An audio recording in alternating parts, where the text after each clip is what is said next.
তেল আবিবের প্রাণকেন্দ্রে ভয়াবহ ক্ষেপণাস্ত্র হামলা, হাসপাতাল সহ ক্ষতিগ্রস্ত অনেক স্থাপনা। ইরানের পারমাণবিক চুল্লি ও পুলিশ কার্যালয়ে পাল্টা আক্রমণ। মার্কিন হামলার পরিকল্পনা অনুমোদন ট্রাম্পের।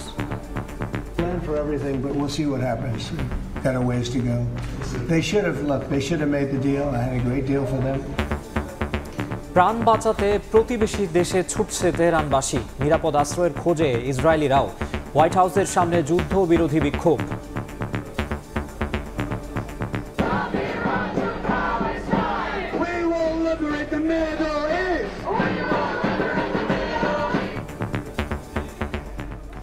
দেখছিলেন প্রধান শিরোনাম। দুপুরের সময় সঙ্গে আছি আমি মার্জিয়া শ্রেয়া এবং আমি মাকসুমা আলম খান।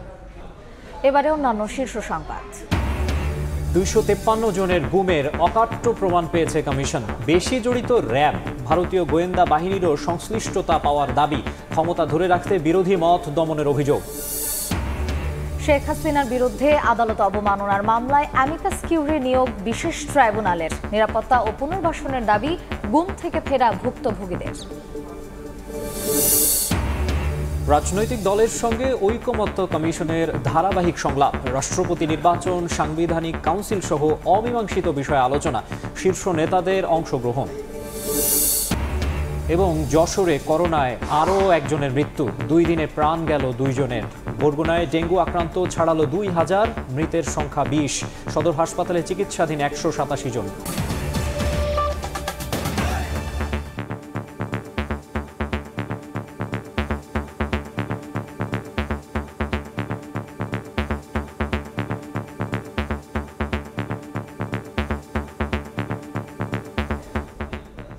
পাল্টাপাল্টি হামলায় কাঁপছে ইরান এবং ইসরায়েল। সকালে তেল আবিবের প্রাণকেন্দ্রে হামলা চালায় ইরান।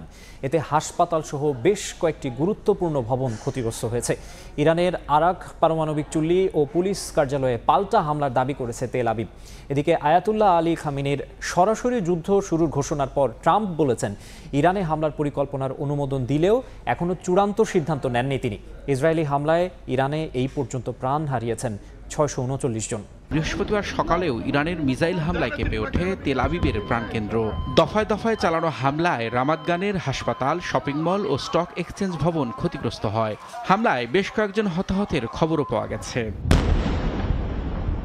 তেহরানের দাবি, ক্ষেপণাস্ত্রগুলো ইসরায়েলের আকাশ প্রতিরক্ষা ব্যবস্থা ভেদ করে সফলভাবে আঘাত হেনেছে। এতে ইসরায়েলি সেনাবাহিনীর স্থাপনা, গোয়েন্দা সুযোগ সুবিধা ধ্বংস করে দেওয়া হয়। ইসরায়েলের প্রতিরক্ষা ব্যবস্থা পুরোপুরি ধ্বংস হয়ে গেছে বলেও দাবি ইসলামী বিপ্লবী গার্ডের।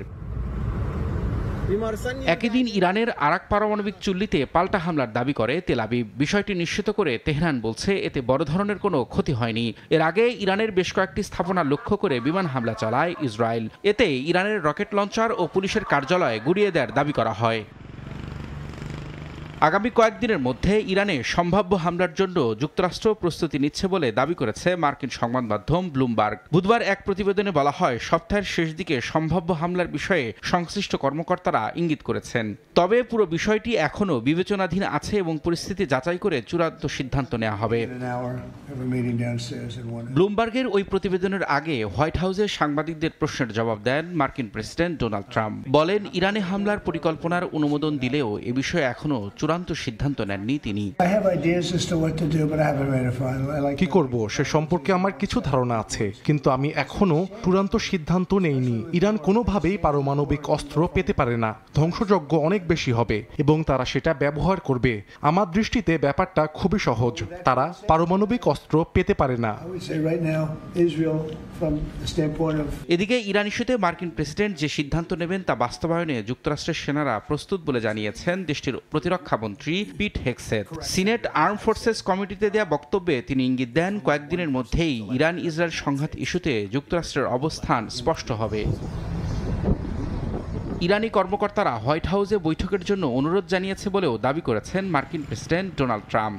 তবে তার এমন মন্তব্য প্রত্যাখ্যান করেছে জাতিসংঘে ইরানের মিশন। এক বিবৃতিতে ট্রাম্পের এই দাবিকে মিথ্যা বলে আখ্যা দেন তারা।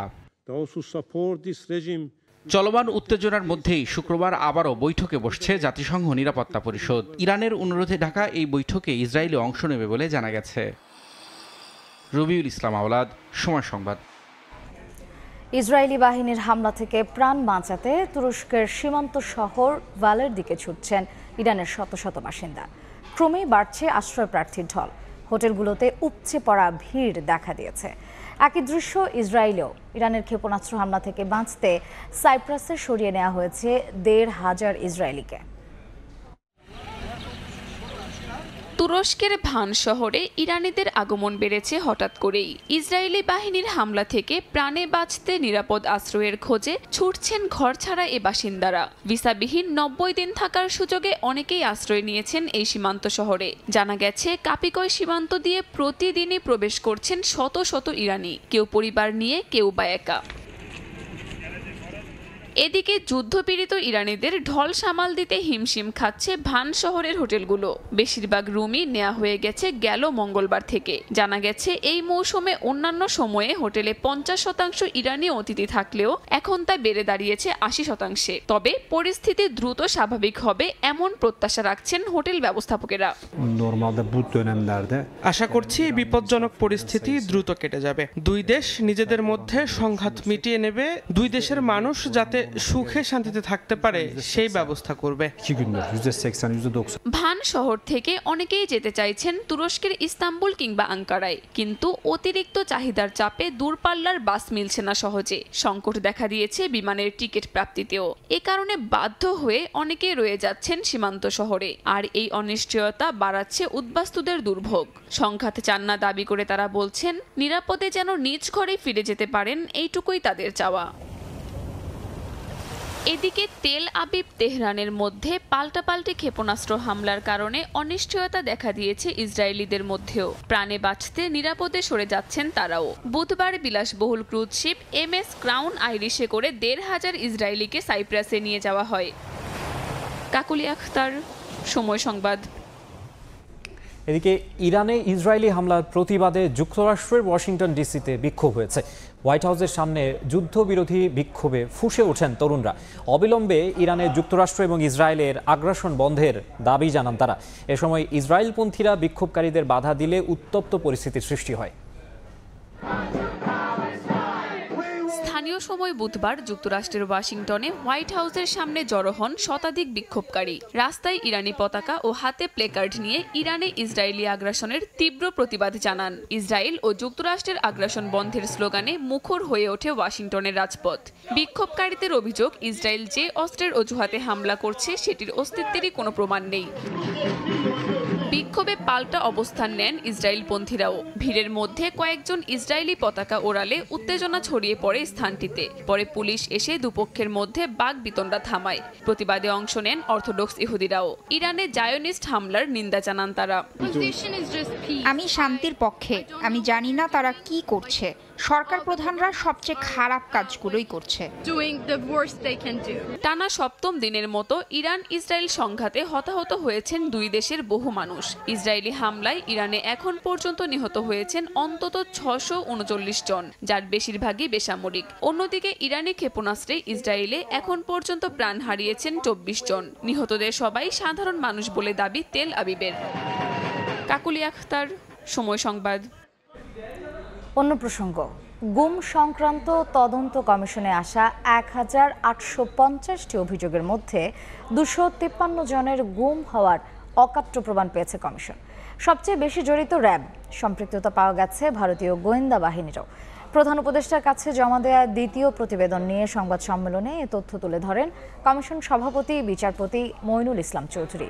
জঙ্গি বিরোধী অভিযানের ছায়াতলে ক্ষমতা দীর্ঘ করতে পরিকল্পিত গুমের অভিযোগ বিগত সরকারের বিরুদ্ধে।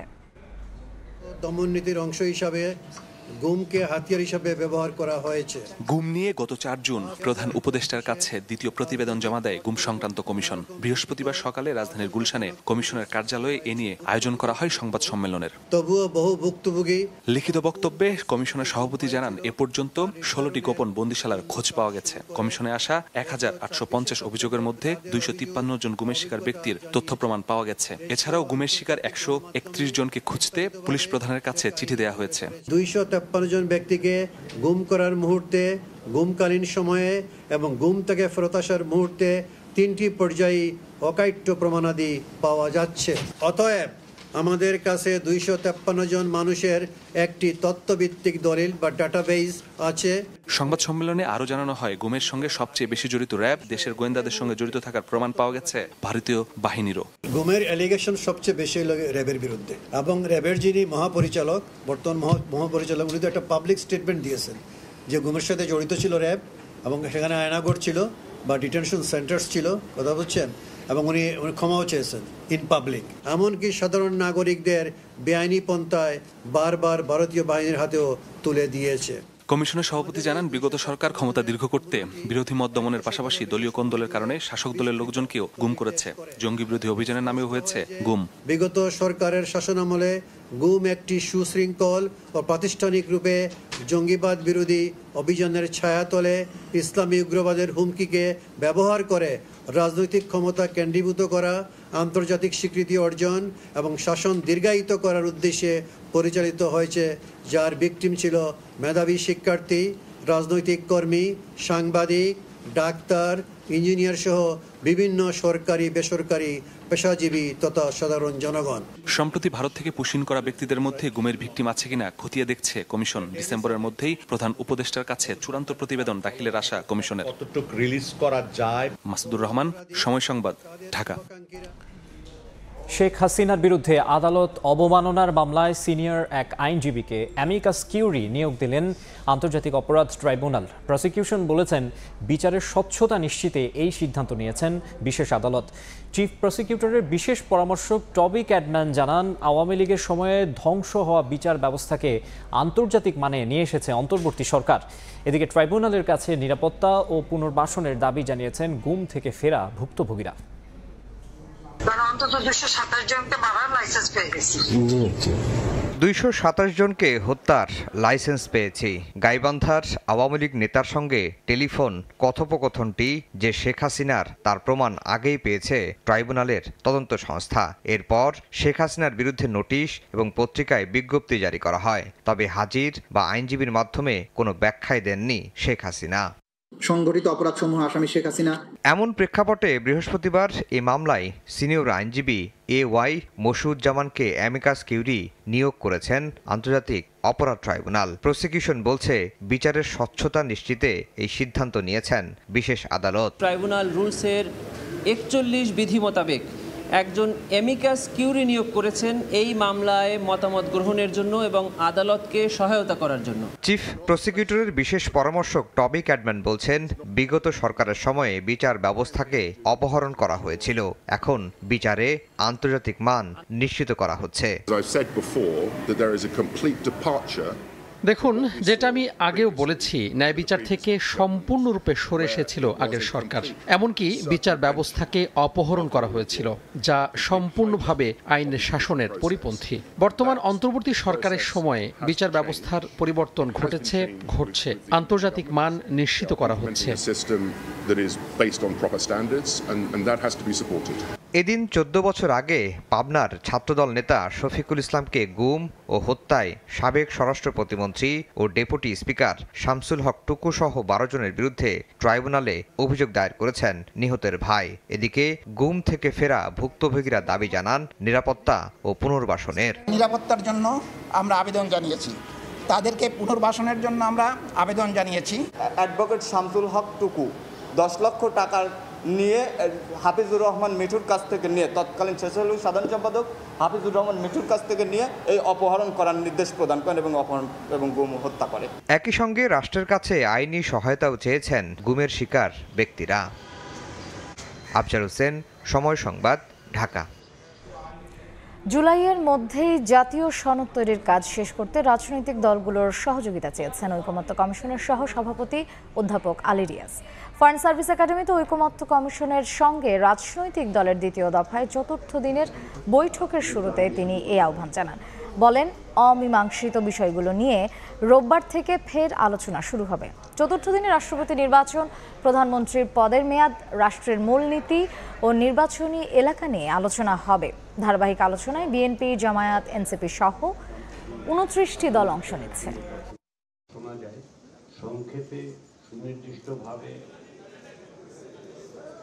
সকলে যদি সময়ের মধ্যে আলোচনা করি, পরস্পরের প্রতি যে শ্রদ্ধাবোধ আমরা দেখাচ্ছি সেটা যেন অব্যাহত রাখতে পারি। আমরা একটু বিষয়ে নিবিষ্ট থাকব যাতে করে সকলের কথা শোনা যায়। সংক্ষেপে সুনির্দিষ্টভাবে বিষয়ে থাকলে আমাদের জন্য অগ্রসর হওয়া সম্ভব হবে। সামগ্রিকভাবে অন্যান্য দলগুলো খানিকটা অবহিত, ফলে যতদূর সম্ভব বিষয়ের দিকে থাকলে আমাদের জন্য এই 3টি বিষয় এবং আজকে 4টি বিষয় মানে অন্ততপক্ষে আলোচনার একটা বড় ধরনের অগ্রগতি অর্জন করা সম্ভব হবে আমি আশা করছি। বাংলাদেশে সুষ্ঠু, নিরপেক্ষ এবং অংশগ্রহণমূলক নির্বাচন প্রত্যাশা করে জার্মানি। কথা জানিয়েছেন ঢাকায় নিযুক্ত দেশটির রাষ্ট্রদূত আখিম স্ট্রোস্টার। সকালে মগবাজারে জামায়াতের কেন্দ্রীয় কার্যালয়ে দলটির আমির ডাক্তার শফিকুর রহমানের সঙ্গে বৈঠক করেন জার্মান রাষ্ট্রদূত। বাংলাদেশের গণতন্ত্র উত্তরণে পাশে থাকার কথা জানান তিনি। বৈঠকে তারা শিক্ষা, চিকিৎসা, দুর্নীতি প্রতিরোধ, বাণিজ্য সম্প্রসারণ সহ নানা বিষয়ে আলোচনা করেন বলে জানান জামায়াতের প্রচার সম্পাদক।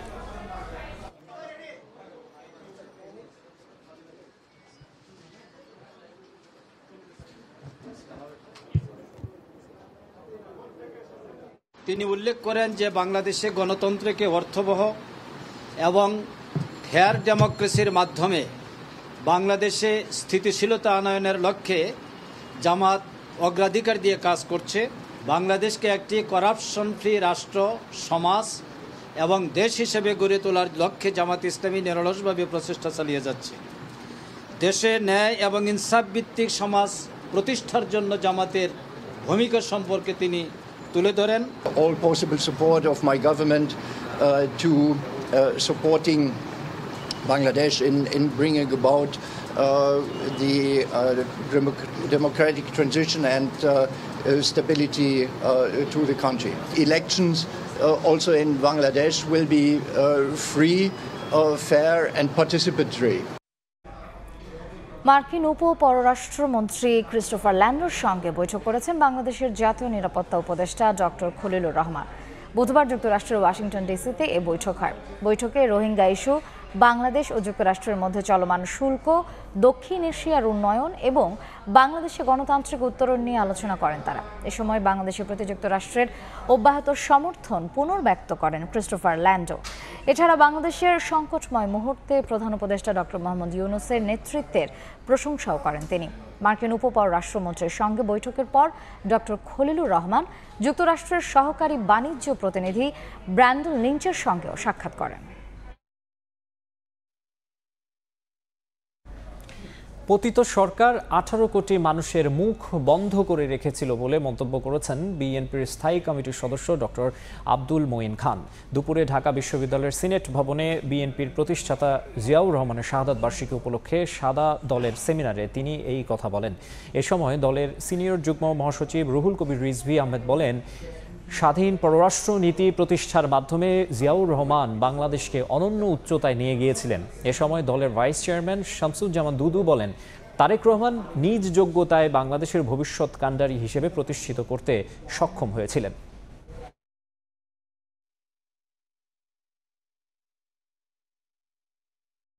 আমি বলি যে তার পরবর্তী 45 বছর বয়স পর্যন্ত তার 3.5 বছরে তিনি যে অর্জন করেছিলেন, জাতির জীবনে এমন কোন সেক্টর নাই যেখানে তার অবদান ছিল না। দুপুরের সময় আরো থাকছে।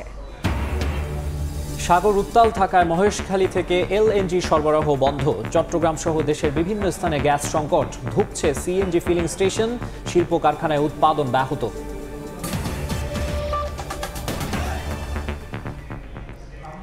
ঢাকা দক্ষিণ সিটি কর্পোরেশনে নগর ভবনের সামনে আজও অবস্থান কর্মসূচি পালন করেছেন ইশরাক হোসেনের সমর্থকরা।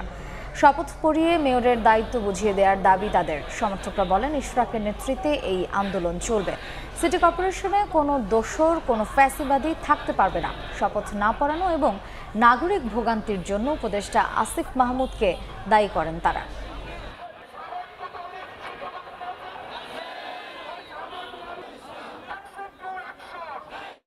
আমরা দীর্ঘদিন যাবৎ আমরা কিন্তু আমাদের আন্দোলন চালিয়ে যাচ্ছি।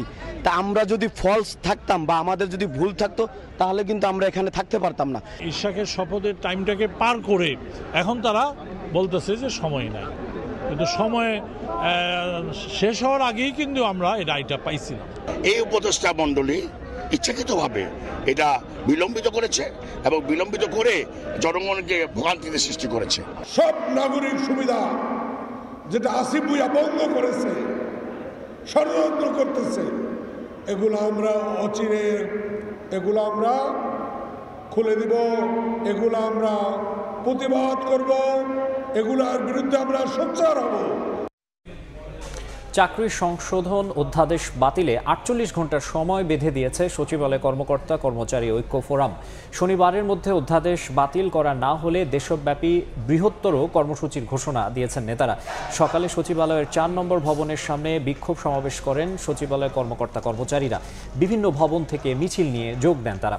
অধ্যাদেশকে অবৈধ কালো আইন উল্লেখ করে বাতিল না হওয়া পর্যন্ত আন্দোলন অব্যাহত থাকবে বলে জানান তারা। রোববার সচিবালয়ে অর্থ মন্ত্রণালয়ের সামনে অবস্থান কর্মসূচি পালনেরও ঘোষণা দেন ফোরামের নেতারা। আমরা দুর্বার গতিতে এড়িয়ে যাব, আমরা চাই না এই সময় ক্ষেপণ হোক। আমরা চাই আজকে 5টার মধ্যে আমাদের কাছে খবর আসুক, এই আইন বাতিল করা হবে।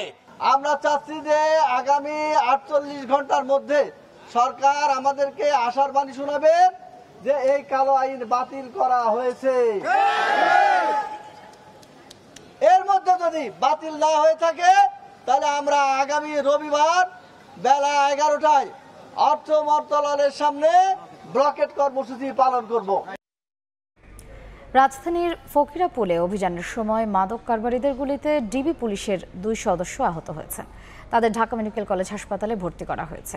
দুপুরে আহতদের দেখতে গিয়ে স্বরাষ্ট্র উপদেষ্টা বলেন, জীবন বাজি রেখে কাজ করছে পুলিশ, অপরাধীরা ছাড় পাবে না বলেও হুঁশিয়ারি দেন তিনি। খুব সাহসিকতার সাথে কাজ করছে এবং 3 জনকে তারা ধরছে, মাদক উদ্ধার হয়েছে এবং গাড়ি উদ্ধার হয়েছে।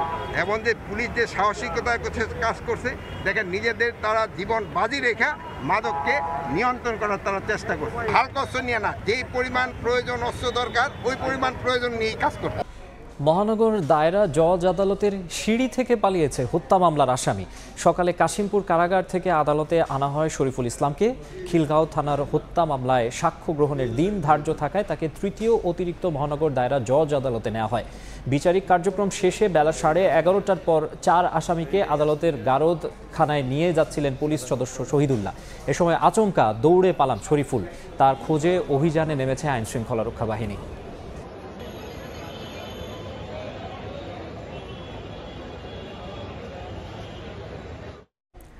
যশোরে করোনা আক্রান্ত আরও একজন মারা গেছেন।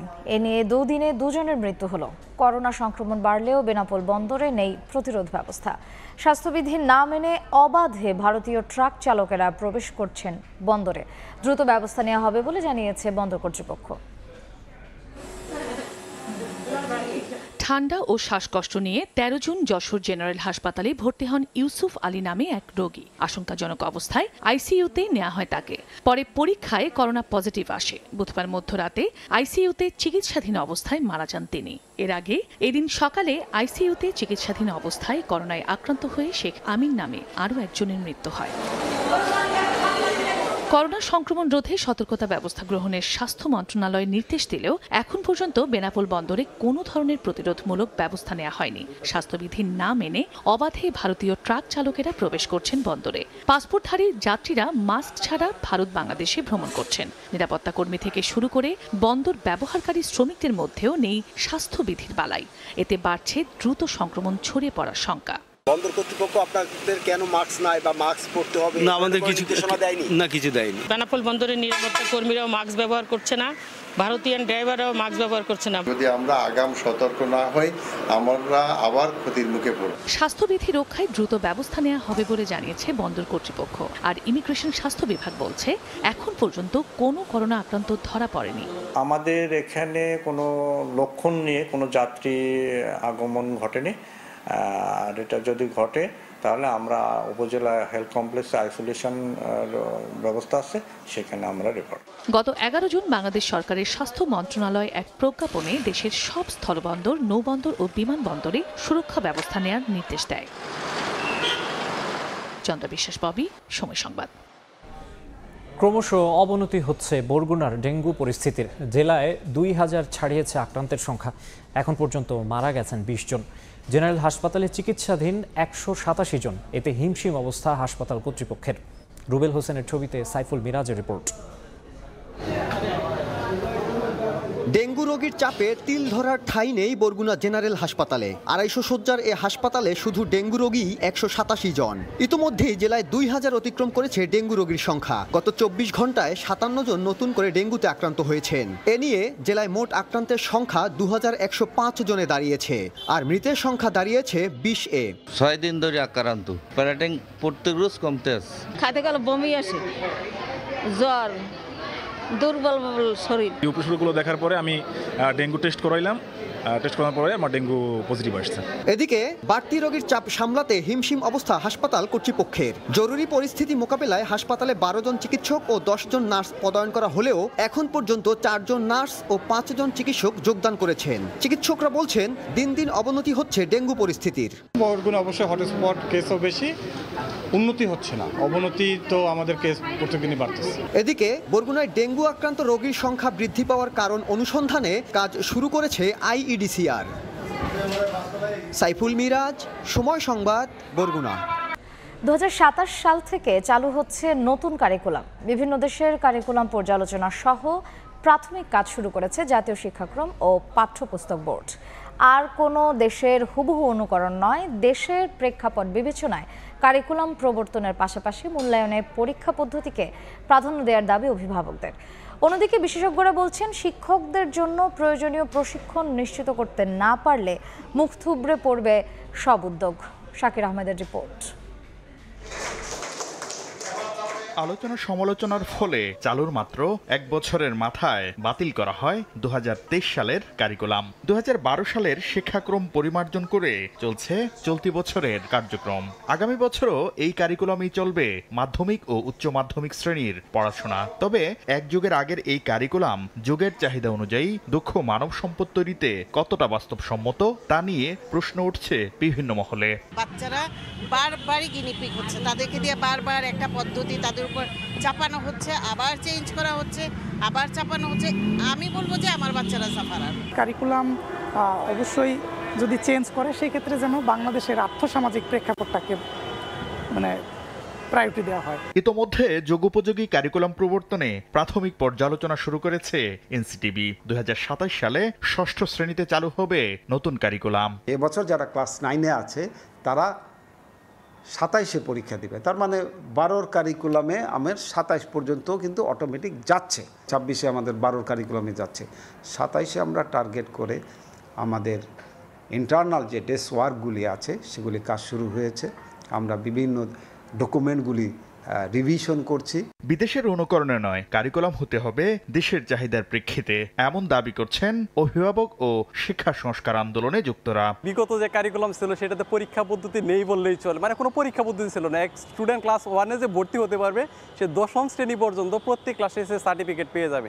এখানে পরীক্ষা ছিল না দেখে যে অভিভাবকদের একটা দুশ্চিন্তা ছিল যে আমাদের ছেলেমেয়েরা পড়া টেবিলে ফিরতেছে। সীতানাথ বসাকে সে আদর্শলিপি কিনে আবার বানান শেখাতে হচ্ছে, আর অঙ্কগুলিও শেখাতে হচ্ছে।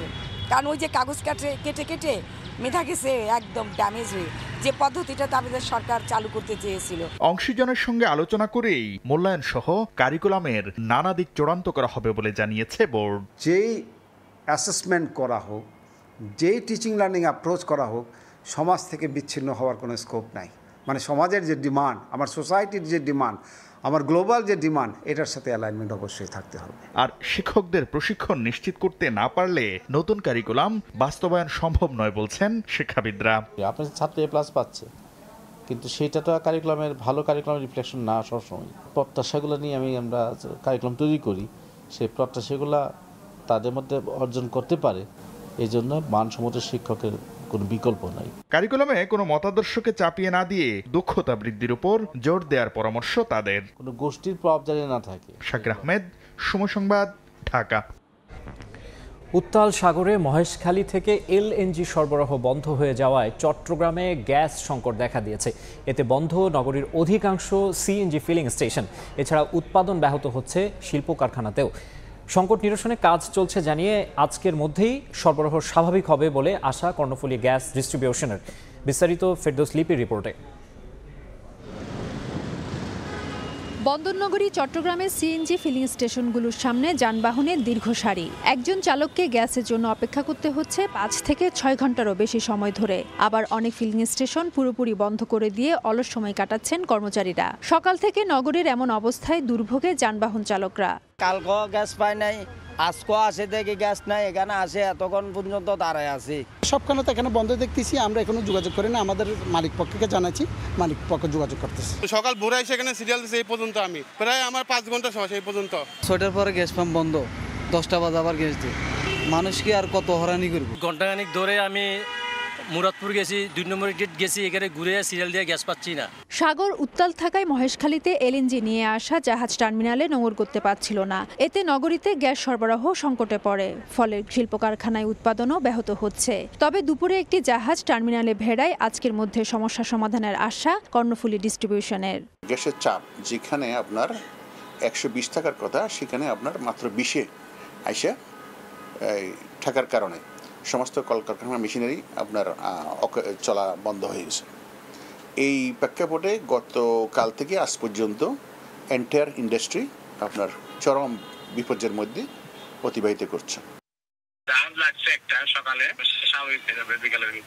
স্বাভাবিক সময়ে এলএনজি টার্মিনাল থেকে জাতীয় সঞ্চালন লাইনে যেখানে 1000 মিলিয়ন ঘনফুট গ্যাস পাওয়ার কথা, বুধবার সন্ধ্যায় তা নেমে আসে 195 মিলিয়নে। ফেরদৌস লিপি, সময় সংবাদ, চট্টগ্রাম। ব্যাংক খাতের সংস্কার ও জলবায়ু অভিঘাত মোকাবিলায় বাংলাদেশের জন্য $90 কোটি ঋণ অনুমোদন দিয়েছে এশীয় উন্নয়ন ব্যাংক এডিবি। বৃহস্পতিবার এক প্রেস বিজ্ঞপ্তিতে তথ্য জানায় ম্যানিলা ভিত্তিক সংস্থাটি। জানানো হয়, অনুমোদন দেয়া মোট অর্থের $50 কোটি ব্যাংক খাত সংস্কার এবং $40 কোটি জলবায়ু সহনশীল ও অন্তর্ভুক্তিমূলক উন্নয়নের জন্য বরাদ্দ দেওয়া হয়েছে। এডিবির এই সহায়তা ব্যাংক খাতের খেলাপি ঋণ আদায়ে সাহায্য করবে বলে জানানো হয়।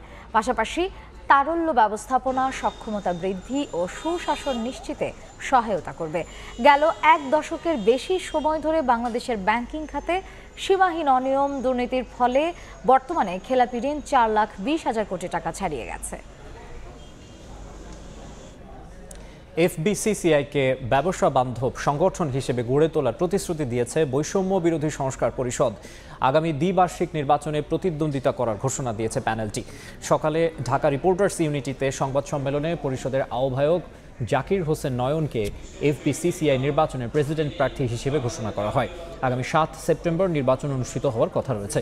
সংবাদ সম্মেলনে প্যানেলের কার্যক্রম তুলে ধরেন বৈষম্য বিরোধী সংস্কার পরিষদের মিডিয়া এবং লিয়াজু কমিটির আহ্বায়ক। সদস্যরা বলেন, নির্বাচিত হলে ব্যবসায়ীদের স্বার্থ সুরক্ষার পাশাপাশি দেশের অর্থনীতির উন্নয়নে ভূমিকা রাখবে এই বৈষম্য বিরোধী সংস্কার পরিষদ।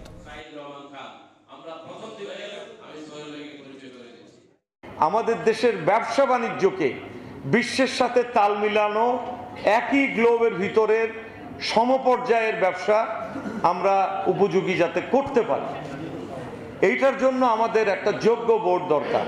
আমরা আমাদের এফবিসিসিআইতে যখন বসবো, আমাদের ট্রেড বোর্ডের সমস্যা সমাধান এবং ফিউচার প্রজেকশন নিয়ে আমরা কাজ করব। সাঁওতাল জনগোষ্ঠীর 3 ফসলি কৃষিজমি দখল করে চলছে উন্নয়ন পরিকল্পনা। গাইবান্ধায় উন্নয়নের নামে ইপিজেড স্থাপনের পরিকল্পনার প্রতিবাদে ঢাকায় সংবাদ সম্মেলন করেছে নাগরিক সমাজ ও মানবাধিকার সংগঠনগুলো। সাঁওতালদের পূর্বপুরুষের জমির বৈধ স্বীকৃতি ও কৃষি জীবন রক্ষার দাবি বক্তাদের। সাঁওতালদের আয়ের অন্যতম উৎস কৃষি, তবে ফসলি জমি দখল করে এখন চলছে উন্নয়ন পরিকল্পনা। কারখানা তৈরির জন্য 1956 সালে গাইবান্ধায় চুক্তিতে জমি নিয়েছিল রংপুর সুগার মিল। 2004 সালে মিল বন্ধ হয়ে গেলেও জমি ফেরত দেওয়া হয়নি পূর্বতন মালিক সাঁওতালদের। এখন সে জমিতে ইপিজেড প্রকল্পের উদ্যোগকে নতুন দখলদারি ও অমানবিক উন্নয়ন বলে অভিহিত করেছেন আন্দোলনকারীরা। বৃহস্পতিবার জাতীয় প্রেস ক্লাবে আয়োজিত সংবাদ সম্মেলনে বক্তারা বলেন, খাদ্য অনিশ্চয়তার এই সময়ে 3 ফসলি জমি রক্ষার বদলে ধ্বংসের দিকে নিয়ে যাওয়া হচ্ছে। গবেষণা ছাড়াই কেউ কেউ উন্নয়ন চাপিয়ে দেবার চেষ্টা করছেন বলে অভিযোগ তাদের। নতুন প্রজন্মের কোনো নেতা তারা না বুঝেই কথাগুলো বলছেন, তাদেরকে বলা হচ্ছে 1 লক্ষ 2 লক্ষ কর্মসংস্থান। না, আপনি খোঁজ নিয়ে দেখুন যেসব ইপিজেড করা হয়েছে কোনো কর্মসংস্থান কতটা হয়েছে। এর আগে যেগুলো ছিল সেগুলোর তালিকা আমাদের কাছে আছে, কতটা কর্মসংস্থান হয়েছে এবং কতগুলো বন্ধই হয়ে গেছে। আদিবাসী জনগোষ্ঠীর ওপর চলমান দমন নিপীড়ন বন্ধে বর্তমান সরকার দায় এড়িয়ে যাচ্ছে বলে মন্তব্য সংগঠনের নেতাদের। সাঁওতাল পল্লীতে গিয়ে ইপিজেড করতে হবে, সরকারের এই ধরনের চিন্তা চেতনা আর কি কোথাও জায়গা নাই? 10 মাস অতিবাহিত হলো কিন্তু অদ্যাবধি এদেশের ধর্মীয় এবং জনগোষ্ঠী বিশেষ করে আদিবাসী সারা দেশে বিভিন্ন জায়গায় পাহাড় যারা আদিবাসীরা বসবাস করছে, বিভিন্ন সমতল এলাকায় বসবাস করছে, তাদের উপরে ধর্ষণ, নির্যাতন, নিপীড়ন এটা একেবারেই চলমান বনা একটা জায়গা। এটা সরকারের কোনো প্রেস উইংস থেকে আরম্ভ করে কেউ এটা মানতেই রাজি না। আদিবাসীদের জমি দখল নতুন নয়, শিগগিরই এই সংস্কৃতি থেকে বেরিয়ে আসতে সরকারের হস্তক্ষেপ কামনা করেন বক্তারা। আমরা বৈষম্য বিরোধী অঙ্গীকার নিয়ে প্রতিষ্ঠিত অন্তর্বর্তী সরকারের কাছে জোর দাবি জানাচ্ছি। চন্দ্রিমা চৌধুরী, সময় সংবাদ, ঢাকা।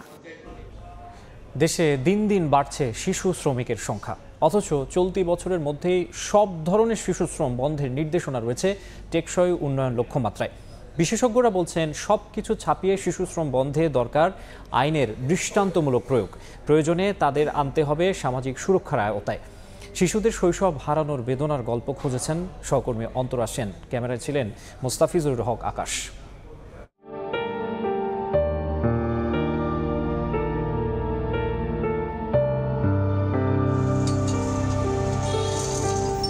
লেখাপড়ার পাঠ চুকেছে শৈশব পেরোনোর আগেই, বইয়ের রঙিন দুনিয়া দেখার আগেই ফিকে হয়ে গেছে জীবনের মলাট। বাবাকে হারিয়ে সংসারের দায়িত্ব কাঁধে নেয়া নাইম তাই হিসাব মেলাচ্ছে লেস কারখানায়। বাড়ির চাপে ঠেকে পড়ছি, এর মানে চলার পথ নাই, দেশে কাম কাজ নাই। 3 বছর ধরে ঝালাইয়ের কাজ করা ইয়ামিন বুক ভরে নিতে পারে না শ্বাস। হাতের কয়েক জায়গার পোড়া দাগ জানান দেয় প্রতিদিন কতটা ঝুঁকি নিয়ে কাজ করতে হয় তাকে। শর্ট খেলে রাইতে ঘুমাইতে অসুবিধা হয়, যে গ্যান্ডিং মেশিন চালাইলে হাতে সমস্যা থাকে, যেমন হাত কেটে যায়, হাত কেটে গেছে, সিঁড়ি বসছিল 5টা। ঝুঁকিপূর্ণ কাজে নিয়োগ বেআইনি হলেও দরিদ্রতার সুযোগে কম মজুরিতে নাইম ইয়ামিনদের মতো শিশুদেরই রাখা হচ্ছে কাজে। আবার পরিবারে বাড়তি আয়ের আশায় কখনো কখনো বিক্রি হচ্ছে দুরন্ত শৈশব। মোটর সাইকেলের কাজ করতে পারি, ইঞ্জিনের কাজ করতে পারি, চাক্কার কাজ করতে পারি, সব কাজ করতে পারি। কাজ করলে পড়াশোনা তো করার ইচ্ছা ছিল, বাবা নাই, কি করব, টাকা লাগে না পড়াশোনা করতে। জাতীয় শিশু শ্রম জরিপ 2022 অনুযায়ী দেশে 5 থেকে 17 বছর বয়সী প্রায় 8.9% শিশু শ্রমিক হিসেবে কাজ করছে। 2013 সালে যা ছিল 8.7%। বিশেষজ্ঞরা বলছেন টেকসই উন্নয়ন লক্ষ্যমাত্রা অর্জনের পথে 2025 সালের মধ্যে সব ধরনের শিশু শ্রম বন্ধের নির্দেশনা থাকলেও পরিবহন, সেবা, কৃষি ও শিল্প খাতে প্রতিনিয়তই বাড়ছে শিশু শ্রমিকের সংখ্যা। সামাজিক নিরাপত্তা না থাকা একটা বড় ইস্যু। আপনার শিক্ষা ব্যবস্থাটা খুব জীবনমুখী না, কর্মমুখী না, সেটা একটা বড় সমস্যা। এবং এটাকে জাতীয় কর্মসূচি আকারে নেওয়া হচ্ছে না, এটা এখনও সরকারি উদ্যোগে কিছু সীমাবদ্ধ প্রকল্প ভিত্তিক কার্যক্রম। শিশুশ্রম বন্ধে দৃষ্টান্তমূলক আইন প্রয়োগের সঙ্গে তাদের সামাজিক সুরক্ষার আওতায় নিয়ে আসা দরকার বলে মনে করেন তারা। কিছু আইন আছে খুব কঠোর হতে হয়, এখানে আপনি ওই দারিদ্রতা, এখানে অসহায়ত্ব, সেটা দ্বিতীয় বিষয়। ঝুঁকিপূর্ণ শিশু শ্রম, ঝুঁকিপূর্ণ কাজে কোনো শিশু যাবে না, এটি হচ্ছে প্রথম শর্ত। এবারে শিশুশ্রম প্রতিরোধ দিবসের প্রতিপাদ্য হল স্বপ্নের ডানায় ভর করি শিশুশ্রমের শৃঙ্খল ছিঁড়ি, এগিয়ে চলি দৃপ্ত পায়ে, আশার আগুন বুকে জ্বালি। সচেতন নাগরিকরা বলছেন দৃপ্ত পদক্ষেপে শিশুদের এগিয়ে নিতে শৃঙ্খল ভেঙে তাদের বের করে আনতে হবে সবার আগে। অন্তরা সেন, সময় সংবাদ, ঢাকা। কর্মব্যস্ত নগরবাসীকে একটু ভিন্ন স্বাদ দিতে রাজধানীর খামারবাড়িতে চলছে 3 দিনব্যাপী জাতীয় ফল মেলা। আয়োজন উদ্বোধন করে সবাইকে বেশি করে দেশীয় ফল খাওয়ার আহ্বান জানান কৃষি ও স্বরাষ্ট্র উপদেষ্টা জাহাঙ্গীর আলম চৌধুরী। দেশি ফল বেশি খাই, আসুন ফলের গাছ লাগাই, এই প্রতিপাদ্যকে সামনে রেখে শুরু হয়েছে 3 দিনব্যাপী জাতীয় ফল মেলা। বৃহস্পতিবার সকালে এর উদ্বোধন করেন কৃষি ও স্বরাষ্ট্র উপদেষ্টা জাহাঙ্গীর আলম চৌধুরী। এসে ঘুরে দেখেন, এরপর সাংবাদিকদের সঙ্গে মতবিনিময়ে তিনি জনগণকে দেশীয় ফল বেশি করে খেতে উদ্বুদ্ধ করেন। আমাদের ফলের যে গুণগত মান এবং এটার যে স্বাদ, এটা অন্যান্য বিদেশি ফলের থেকেও কিন্তু অনেক বেশি এবং এটার মানও কিন্তু অনেক উন্নত। তাই আপনারা প্রচার করবেন দেশি ফল যেন আমরা খাই। দেশি ফল খেলে আমাদের কিন্তু বৈদেশিক পয়সাও কিন্তু অনেক সাশ্রয় হবে। সরকারি পর্যায়ে 26টি ও বেসরকারি পর্যায়ে 49টি মিলিয়ে মোট 75টি প্রতিষ্ঠান এ মেলায় অংশ নিয়েছে। 100-এর বেশি প্রজাতির আম সহ প্রায় 400 ধরনের ফলের প্রদর্শনীর আয়োজন করা হয়েছে মেলায়। লিচু কিনলাম, জাম কিনলাম, ব্যাগিং এর আম খাইতেও ভালো এবং বিষমুক্ত। যারা খামারি আছে বা যারা চাষি আছি, সরকারি পৃষ্ঠপোষকতার বিভিন্ন সুযোগগুলো যেন আমরা অ্যাভেল করতে পারি। আমরা আমাদের উদ্ভাবিত ভালো ভ্যারাইটিগুলো কৃষকদের মাঝে পরিচিত করিয়ে দিতে পারবো। 3 দিনব্যাপী এ মেলা 21 জুন পর্যন্ত চলবে, সকাল 10টা থেকে রাত 8টা পর্যন্ত। রাজধানীর পাশাপাশি দেশের 64টি জেলায় 431টি উপজেলাতেও আয়োজন করা হয়েছে এই ফল মেলার। অন্তরা সেন, সময় সংবাদ, ঢাকা। আবারও দেশের বাইরের খবর। শিগগিরই যুক্তরাষ্ট্রে বাংলাদেশি প্রবাসীদের ভোটার হিসেবে নিবন্ধনের কার্যক্রম শুরু হচ্ছে। এরই মধ্যে সম্মিলিতভাবে কাজ শুরু করেছে নির্বাচন কমিশন, পররাষ্ট্র মন্ত্রণালয় এবং বাংলাদেশ দূতাবাস। নিউ ইয়র্কে সদ্য নিয়োগপ্রাপ্ত কনসাল জেনারেল মোহাম্মদ মোজাম্মেল হক এবং ওয়াশিংটনে প্রেস মিনিস্টার গোলাম মুর্তজার সঙ্গে সাংবাদিকদের মতবিনিময় সভায় জানানো হয়, যুক্তরাষ্ট্রে প্রবাসীদের সেবার মান আগের চেয়ে বেড়েছে। নিউ ইয়র্ক থেকে হাসানুজ্জামান সাকির রিপোর্ট। বাংলাদেশে অভ্যুত্থান পরবর্তী সময়ে ইউনূস সরকার দায়িত্ব নেয়ার পর যুক্তরাষ্ট্রে কূটনৈতিক মিশনগুলোতে পরিবর্তনের হাওয়া লাগে। নিউ ইয়র্কে কনসাল জেনারেল হিসেবে দায়িত্ব নেন পেশাদার কূটনীতিক মোহাম্মদ মোজাম্মেল হক। ওয়াশিংটনে বাংলাদেশ দূতাবাসে প্রেস মিনিস্টার হিসেবে যোগ দেন সাংবাদিক গোলাম মুর্তজা। মঙ্গলবার নিউ ইয়র্কে কনসুলেট অফিসে পরিচিতি সভায় সাংবাদিকদের মুখোমুখি হন তারা। কনসাল জেনারেল বলেন, শিগগিরই যুক্তরাষ্ট্রে বাংলাদেশি প্রবাসীদের ভোটার নিবন্ধন কার্যক্রম শুরু হবে, দেয়া হবে জাতীয় পরিচয়পত্র। খুব শীঘ্রই আমাদের এখান থেকে এনআইডি কার্যক্রমটা শুরু হবে। তবে ভোট দিতে পারবে কি পারবে না এটা বোধহয় এখনো পুরোপুরি সিদ্ধান্ত হয়নি, একটা নির্দেশনা আমরা পেয়ে যাব। ওয়াশিংটনে বাংলাদেশের প্রেস মিনিস্টার বলেন, যুক্তরাষ্ট্রের প্রবাসীদের কনসুলেট সেবার মান আগের চেয়ে বেড়েছে। বাংলাদেশি পণ্যের উপর শুল্ক কমানো, বিশ্বব্যাংক ও IMF এর ঋণ এবং অর্থায়নের ইস্যুগুলো নিয়েও কূটনীতিকরা কাজ করছেন জোরালোভাবে। যুক্তরাষ্ট্রের সরকারের সঙ্গে বাংলাদেশ সরকারের যে সম্পর্ক, সেই সম্পর্ক যে সমস্ত জায়গাতে এগিয়ে নেওয়া দরকার সেই জায়গাটিতে কাজ করা এবং সেই কাজগুলো খুব যোগ্যতার সঙ্গে করে যাওয়া হচ্ছে। অনুষ্ঠানে প্রবাসীদের স্বার্থ সংশ্লিষ্ট বিষয়ে সাংবাদিকদের বিভিন্ন প্রশ্নের উত্তর দেন কনসাল জেনারেল ও প্রেস মিনিস্টার। এর আগে সবার শুরুতে জুলাই গণ অভ্যুত্থানে নিহতদের গভীর শ্রদ্ধার সাথে স্মরণ করা হয়। এই সময়টাতে বাংলাদেশ যে হাসানুজ্জামান সাকি, সময় সংবাদ, নিউ ইয়র্ক। এই মুহূর্তে গল ইন্টারন্যাশনাল ক্রিকেট স্টেডিয়ামে আছেন রিপোর্টার তারেক হাসান শিমুল। সবশেষ খবর জানতে সরাসরি চলে যাচ্ছি তার কাছে।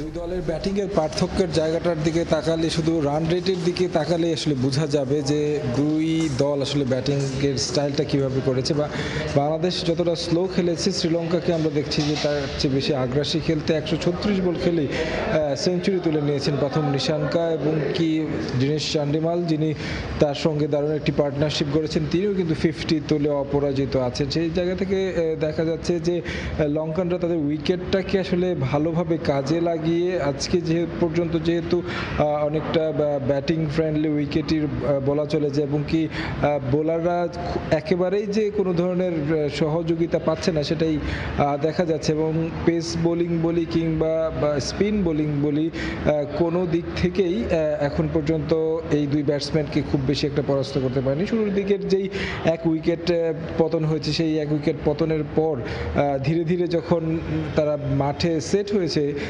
বাংলাদেশকে বলা চলে একেবারে আউটপ্লে করার চেষ্টা করছে। সেই জায়গা থেকে বোলিংটা আসলে কতটুকু নিয়ন্ত্রিত বা রানটাকে আটকানোর জন্য কতটা প্ল্যান পরিকল্পনা রয়েছে সেইটা নিয়ে একটা প্রশ্ন থাকে। কারণ হচ্ছে যে যেহেতু উইকেট আসছে না এই পিচে, সেই ক্ষেত্রে কিন্তু রান আটকানোর যে পরিকল্পনা করে বোলিং করা কিংবা ফিল্ডিং সেট আপটা মনে হচ্ছে না সেইভাবে। তবে নিশ্চয়ই একটু শেষ বিকেলের দিকে থার্ড সেশন যখন শেষের দিকে যাবে তখন উইকেটটা কিছুটা স্লো হতে পারে, রোদ কমে আসতে পারে, তখন বোলাররা যেমনটা গতকালকে আমরা দেখেছি, যদিও বৃষ্টির হানা ছিল গতকালকে, বৃষ্টির হানার পরে বাংলাদেশের কিন্তু 5 উইকেট পড়েছে শেষ সেশনে। বাংলাদেশের বোলাররা কতটুকু সেই সুবিধাটা কাজে লাগাতে পারে আজকের দিনের শেষ সেশনে, সেটাই এর দিকে আসলে তাকিয়ে থাকতে হবে, কারণ তাছাড়া উপায় নেই। এবং এখন যে 2 ব্যাটসম্যান রয়েছে তাদেরকে যত দ্রুত ফেরানো যায় ততটাই হচ্ছে পজিটিভ থাকবে বাংলাদেশের জন্য। তো গোল থেকে আমার কাছে এই ছিল সবশেষ খবর। গল ইন্টারন্যাশনাল ক্রিকেট স্টেডিয়াম থেকে খেলার সবশেষ জানাচ্ছিলেন সহকর্মী তারেক হাসান শিমুল। ক্রিকেটের আরও খবর, আবারও অস্ট্রেলিয়ান বিগ ব্যাশে দল পেলেন tiger leg spinner Rishad Hossain. Draft থেকে তাকে স্কোয়াডে ভিড়িয়েছে ডিফেন্ডিং চ্যাম্পিয়ন হোবার্ট হারিকেন্স।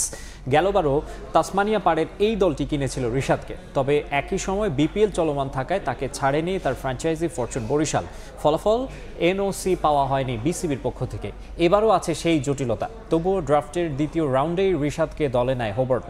সবশেষ পিএসএলে লাহোর কালান্দার্সকে চ্যাম্পিয়ন করতে ভূমিকা রেখেছিলেন এই টাইগার লেগি, সঙ্গে দলের প্রয়োজনে ব্যাটও করতে পারেন তিনি। তবে রিশাদ দল পেলেও অন্য কোনো টাইগার ক্রিকেটারকে নিয়ে এখন পর্যন্ত আগ্রহ দেখায়নি কোনো ফ্র্যাঞ্চাইজি। এবারে ড্রাফটে মোট 11 বাংলাদেশি ক্রিকেটার নাম দিয়েছেন।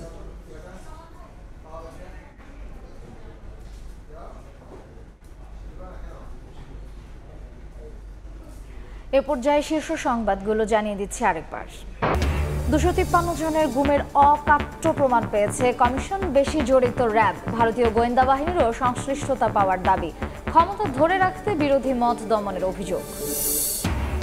এবং শেখ হাসিনার বিরুদ্ধে আদালত অবমাননার মামলায় অ্যামিকাস কিউরি নিয়োগ বিশেষ ট্রাইব্যুনালের। নিরাপত্তা ও পুনর্বাসনের দাবি গুম থেকে ফেরা ভুক্তভোগীদের।